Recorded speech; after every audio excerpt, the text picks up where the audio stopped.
Ребят, мы находимся за полярным кругом, на минуточку.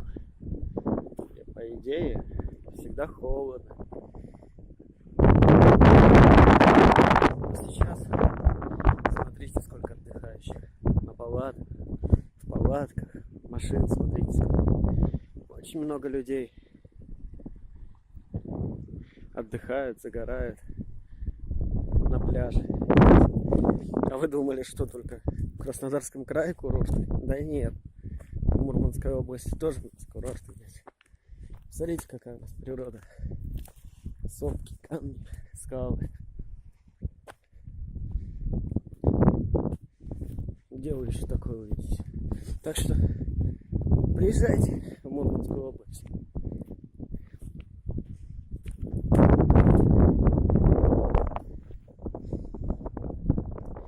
Отдыхайте в Мурманской области. Тут такая красота. В Краснодарском крае такой нет.